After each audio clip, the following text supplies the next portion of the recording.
भगवान कृष्ण और कर्ण, एक अद्भुत मिलन। सूर्योदय का एक सुंदर दृश्य जिसके साथ एक मधुर बांसुरी की धुन बज रही है। नमस्कार दोस्तों, और स्वागत है आपके अपने चैनल पर। आज हम महाभारत के दो अद्भुत योद्धाओं भगवान कृष्ण और कर्ण के बीच के एक महत्वपूर्ण संवाद पर चर्चा करेंगे। ये संवाद हमें धर्म, न्याय और मानवीय मूल्यों के बारे में सोचने पर मजबूर करता है। भगवान कृष्ण और कर्ण जो धीरे धीरे एक दूसरे के सामने आते हैं। कर्ण, जो सूर्य के पुत्र थे, अपनी दानवीरता और अद्भुत धनुर्विद्या के लिए जाने जाते थे। दुर्भाग्यवश उन्हें जीवन भर कई मुश्किलों का सामना करना पड़ा। दूसरी ओर भगवान कृष्ण, जो स्वयं भगवान विष्णु के अवतार थे, पांडवों के मार्गदर्शक और सहायक थे।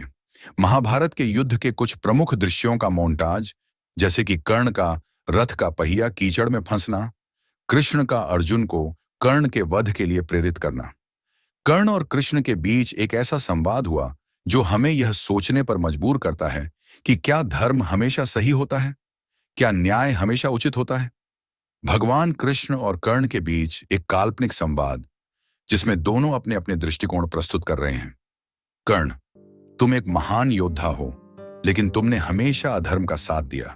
कृष्ण, मैं जानता हूं कि कौरवों का मार्ग अधर्म का है, लेकिन मैं उनका साथ देने के लिए विवश था।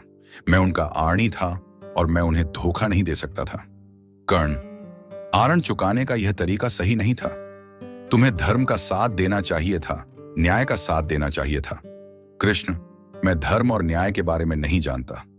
मैंने हमेशा वही किया जो मुझे सही लगा। कर्ण, तुम्हें अपने कर्मों के परिणामों के बारे में सोचना चाहिए था।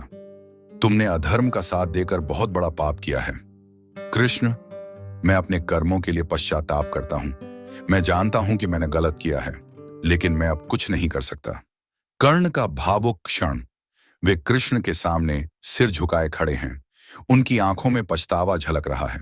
सूर्य की किरणें उनकी पीठ पर पड़ रही हैं, जैसे स्वयं सूर्यदेव उन्हें आशीर्वाद दे रहे हों। पृष्ठभूमि में युद्ध का शोर धीरे धीरे मंद पड़ रहा है। आपके अनुसार कर्ण का क्या करना उचित था? क्या कृष्ण का कर्ण को उपदेश देना सही था? कमेंट सेक्शन में अपने विचार बताएं। ये एक जटिल प्रश्न है जिसका उत्तर देना आसान नहीं है। कर्ण और कृष्ण दोनों ही अपने अपने दृष्टिकोण से सही थे। कर्ण ने अपनी स्वामी भक्ति का पालन किया, जो उनके धर्म का हिस्सा था। कृष्ण ने धर्म और न्याय की स्थापना की, जो उनका धर्म था। भगवद गीता का एक श्लोक जो धर्म और कर्म के महत्व को दर्शाता है। महाभारत हमें धर्म और कर्म के बारे में बहुत कुछ सिखाता है। यह हमें सिखाता है कि हमें अपने धर्म का पालन करना चाहिए, परंतु हमें यह भी ध्यान रखना चाहिए कि हमारा धर्म न्याय और सत्य के मार्ग पर हो। भगवान कृष्ण और कर्ण दोनों ही हमें धर्म और कर्म की एक नई परिभाषा देते हैं।